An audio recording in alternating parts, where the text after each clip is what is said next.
Yo, halo! Kali ini saya mau unboxing dan review sebuah konsol game handheld yang pakai dual OS, yaitu Anbernic RG353P. Wah, kelihatannya keren ya. Saya juga jadi penasaran nih gimana aslinya. Oke, gak usah makin lama, langsung aja di unboxing. Di dalamnya, pertama ada unit konsol gamenya. Taruh dulu. Lanjut, dapat kabel USB-A to USB-C. Ada kertas user guide berbahasa Inggris dan Cina. Ini wajib dibaca ya, soalnya banyak info penting soal pengoperasiannya. Dan dapat tempered glass, lumayan nih. Udah nggak ada apa-apa lagi, jadi itulah isi box dari Anbernic RG353P. Lanjut, cek unitnya. Jadi ini saya dapat yang warna hitam ya, soalnya yang ready ini. Dan saya beli lewat shopping dengan harga Rp1.500.000. Harganya memang udah turun, kalau nggak salah beberapa bulan lalu masih sekitar 2 jutaan. Lanjut, untuk bentuknya kayak gini, di bagian depan ada layar 3,5 inch, bawahnya ada tulisan Anbernic, di sebelah kiri ada tombol select, D-pad, F, dan analog kiri yang bisa ditekan atau L3. Di sebelah kanan ada tombol start, X, Y, A, B, power, dan analog kanan yang bisa ditekan juga atau R3. Di sisi bawahnya ada lubang speaker stereo, jack audio, dan slot microSD. Ada dua nih. Yang pertama itu TF1 sebagai internal dari salah satu OS-nya, berkapasitas 16 GB. Dan yang kedua TF2 sebagai eksternal buat file-file gamenya, bisa digunakan di kedua OS. Untuk kapasitasnya ini 64 GB. Lanjut, sisi kanan dan kirinya kosong ya. Di sisi atasnya rame nih, ada tombol L1, L2, dan R1, R2. Ada lubang USB Type-C buat OTG, tombol reset, lubang mini HDMI, tombol pengatur volume, dan lubang USB Type-C lagi buat power atau charge. Untuk bagian belakangnya, ini ada kayak semacam bantalan gitu ya, lembut, dan keterangan Anbernic model RG353P, baterainya 3500 mAh. Untuk bahan bodinya ini plastik, masih kerasa cukup solid, dan warna hitamnya ini doff, terus agak transparan gitu ya. Ini bagian dalamnya sedikit kelihatan. Kalau pengen desain yang lebih kelihatan retronya lagi, bisa pilih yang warna grey. Jadi mirip kayak controller Super NES gitu. Oke, coba dinyalain, semoga bisa nyala.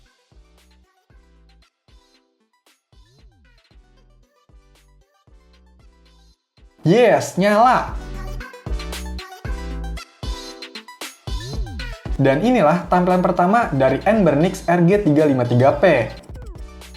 Untuk yang ini, menjalankan sistem operasi Anbernic Linux versi 4.19.172. Kalau ngelihat tampilan dan beberapa fiturnya ini, kayaknya masih temenan sama si Batocera, Imuilek, dan sebangsanya.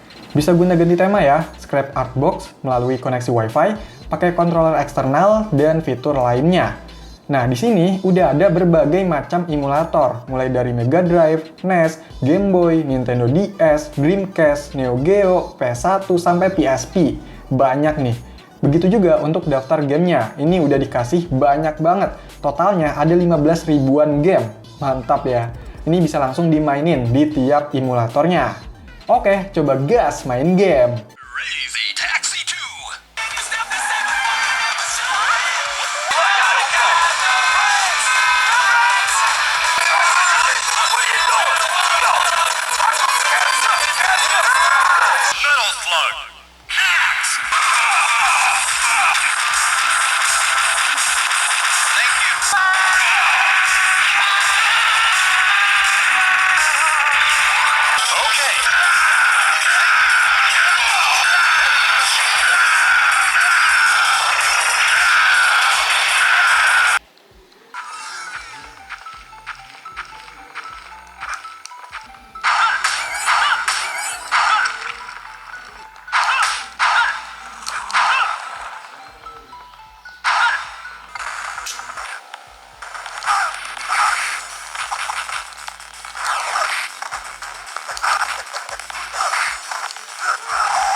Setelah saya coba, untuk game yang memang termasuk dari emulator yang ringan, itu kerasa lancar dan nggak ada masalah.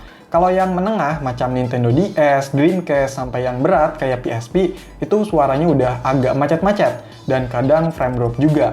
Tapi kalau game bawaannya ini masih bisa dimainin lah, nggak begitu parah. Nggak tahu kalau nanti saya coba yang berat. Buat yang sering nanya, ini kalau main game bisa di-save atau enggak? Jelas bisa. Tinggal tekan tombol F dan R1 untuk save state, atau tekan F dan L1 untuk load state. Terus kalau mau keluar dari gamenya, tekan F dan start. Sebenarnya ini udah ada ya di kertas user guide-nya, bisa dibaca. Oh iya, emulatornya ini rata-rata pakai RetroArch. Ada juga yang pakai Drastic dan PPSSPP dalam menjalankan gamenya. Kalau mau nambahin gamenya lagi, masih bisa ya, tinggal copy paste aja file ROM-nya ke microSD yang eksternal atau di slot TF2. By the way, ini sisanya tinggal sekitar 1 GB aja. Bisa diganti sih, di-upgrade ya, biar kapasitasnya lebih besar, sampai 512 GB. Tampilan di OS Linux-nya ini memang lebih simple, jadi emang dikhususkan buat main game-game konsol retronya aja. Nggak perlu utak-atik lagi, bisa tinggal main. Anbernic RG353P ini kan dual OS. Yang pertama tadi Anbernic Linux. Untuk yang keduanya itu OS Android. Untuk masuk ke OS Android, kita bisa matikan dan lepas microSD di slot TF1, lalu nyalakan. Atau kalau nggak mau dilepas, bisa tekan tombol F dan power untuk menyalakannya. Nanti otomatis masuk ke OS Android. Dan inilah tampilan dari OS Android-nya. Jadi dia pakai versi Android 11 dengan security patch Juli 2021. Untuk storage-nya, di OS Android ini punya eMMC internal 32 GB. Jadi nggak pakai microSD kayak di OS Anbernic Linux tadi. Udah kepake sekitar 6,4 GB dan sisanya 25,6 GB. Sedangkan RAM-nya udah kepake sekitar 1 GB dari total 2 GB.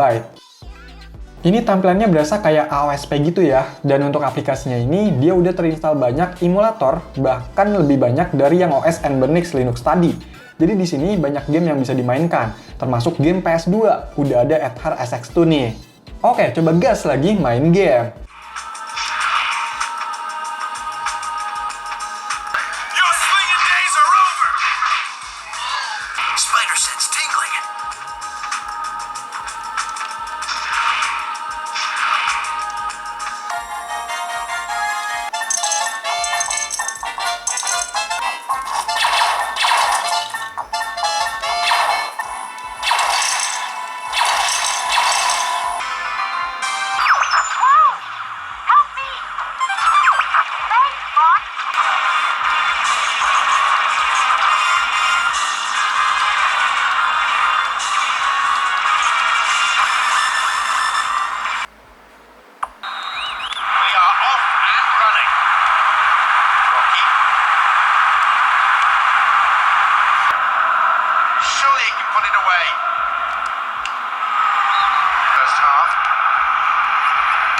Shot. Tidied up well.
Nah, jadi ada sedikit perbedaan ketika main di OS Anbernic Linux dengan OS Android.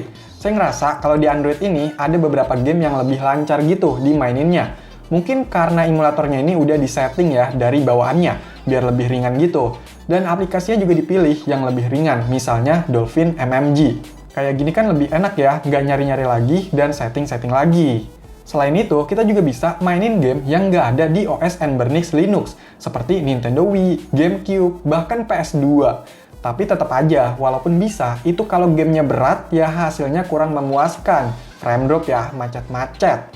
Saya jadi ingat sama Retroid Pocket 2 Plus yang udah dibahas sebelumnya. Untuk aplikasi Android bisa berjalan di sini, dan game Androidnya juga bisa dimainin cukup lancar untuk game yang menengah ke bawah. Kalau yang ke atas sih ya udah kewalahan. Dan ada fitur mapping tombol secara bawaan. Tapi ingat, di Anbernics RG353P ini nggak ada Play Store atau Google Service. Jadi ya kalau mau install lewat file APK. Kalaupun pengen diinstal Play Store itu masih bisa sih, ada caranya. Jadi harus di-root dulu, pakai Magis. Setelah itu, pasang modul Magis G Apps. Nah, dari situ kita bisa install Google Service-nya. Tapi harus didaftarin juga Android ID-nya, biar bisa login dan jalanin Play Store-nya secara normal. Karena sebenarnya secara bawaan, Anbernics RG353P ini nggak mendukung Google Service. Kalau udah, baru deh bisa download dan install dari Play Store. Tapi saya rasa kalau emang kebutuhannya cuma buat main game-game konsol retro, itu lebih baik nggak usah pasang Play Store. Ribet dan ngeberatin aja servisnya. Soalnya speknya ini cukup terbatas. Anbernics RG353P ini pakai chipset Rockchip RK3566, quad-core 1,8 GHz 64-bit, Cortex A55. RAM-nya 2 GB, internalnya 32 GB. GPU-nya Mali G52MP2, layarnya IPS touchscreen 3,5 inch, resolusi 640x480, rasio 4:3. Baterainya 3500 mAh dan menggunakan dual OS yaitu Linux dan Android 11. Oh iya, kita juga bisa loh pasang custom firmware pada slot TF1 yang Anbernics Linux itu, diganti pakai Gel OS. Kelebihannya, di CFW ini terasa lebih ringan sistemnya dibandingkan Anbernics Linux bawaannya. Ya, jadi lumayan bagus lah. Anbernics RG353P ini juga mendukung external display, jadi bisa ditampilkan ke layar TV maupun monitor HDMI. Terus bisa dikonekin juga pakai gamepad yang Bluetooth ya, biar lebih nyaman dimaininnya. Atau pakai yang kabel juga bisa sih lewat OTG-nya. Oh iya, untuk baterainya, kalau pemakaian saya itu bisa sekitar 4 jam dimaininnya. Untuk tombol-tombolnya ini, menurut saya lumayan enak. Dia empuk ya. Posisi megangnya cukup nyaman, getarnya juga ada. Suara speakernya biasa aja sih. Untuk layarnya, walau kecil kayak gini, kualitasnya masih cukup oke.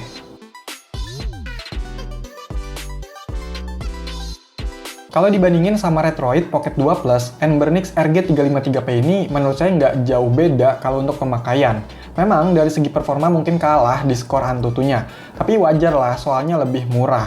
Tapi ada kelebihannya, yaitu udah dikasih microSD yang berisi banyak game, jadi bisa langsung main. Terus ada pilihan OS-nya, buat yang suka oprek-oprek juga mungkin suka. Kalau secara tampilan, Anbernics RG353P ini memang futuristik. Kalau yang Retroid Pocket 2 Plus itu lebih simple. Dari sistem dan interface-nya juga, saya rasa Retroid Pocket 2 Plus itu lebih simple, nggak begitu ribet. Ya, kalau ngarepin performanya, buat yang berat-berat itu emang susah di konsol kelas seperti ini. Pastinya ada yang mending-mendingin, apalagi ini ada pakai OS Android. Dan dengan embel-embel konsol game, tapi ada game yang nggak lancar dimaininnya. Mungkin banyak juga yang berpikir, dengan harga segitu mending anu lah. Ya nggak salah sih. Tapi kalau emang ngelihat dari keunikannya, terus emang suka barang seperti ini, dan budgetnya ada, ya boleh-boleh aja. Saya cuma mau kasih tahu kalau sebenarnya itu kayak gini. Oke, jadi itulah konsol game dual OS, yaitu Anbernics RG353P. Kalau ada info tambahan, yuk komentar. Sekian video ini, silahkan di like, share, dan subscribe channel ini. Terima kasih.